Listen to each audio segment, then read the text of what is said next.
June মাসে টানা ৮ দিনের ভয়াবহ তাপপ্রবাহে ইউরোপের ৩ দেশে ফ্রান্স, বেলজিয়াম ও নেদারল্যান্ডসে প্রায় ৩,৭০০ অতিরিক্ত মৃত্যুর ঘটনা ঘটেছে। ৩ দেশের সরকারি তথ্যের বরাত দিয়ে এ খবর জানিয়েছে রয়টার্স। গত ২০ থেকে ২৮ জুন ইউরোপ জুড়ে অস্বাভাবিক তাপপ্রবাহ বয়ে যায়। এ সময় স্বাভাবিকের তুলনায় তাপমাত্রা অনেক বেশি থাকায় বিদ্যুতের চাহিদা বেড়ে যায়, বিদ্যুৎ উৎপাদন ব্যাহত হয়, অবকাঠামোর ক্ষতি হয় এবং স্বাস্থ্যসেবার উপর তীব্র চাপ সৃষ্টি হয়। বিশেষজ্ঞরা বলছেন এটি ইউরোপের ইতিহাসের সবচেয়ে ভয়াবহ তাপপ্রবাহগুলোর একটি এবং বৈশ্বিক জলবায়ু পরিবর্তনের প্রভাবেই এ ধরনের চরম আবহাওয়ার পরিস্থিতি তৈরি হচ্ছে। মৃতের অধিকাংশ আগে থেকেই বিভিন্ন শারীরিক জটিলতায় ভুগছিলেন।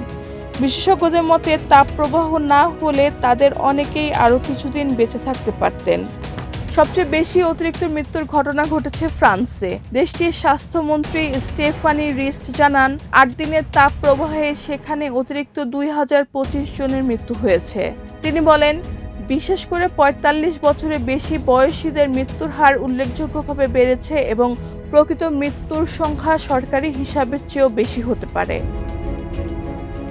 বেলজিয়ামে ১৮ থেকে ২৯ জুন পর্যন্ত ১১ দিনে অতিরিক্ত ১,২০০ জনের মৃত্যু হয়েছে। দেশটির স্বাস্থ্য মন্ত্রণালয় একে নজিরবিহীন বলে উল্লেখ করেছে। অন্যদিকে নেদারল্যান্ডসে একই তাপপ্রবাহে অতিরিক্ত ৪৮০ জনের মৃত্যু হয়েছে, যাদের বেশিরভাগই ছিলেন ৮০ বছরের বেশি বয়সী। রেহানা বেগম, প্রজন্ম ২৪।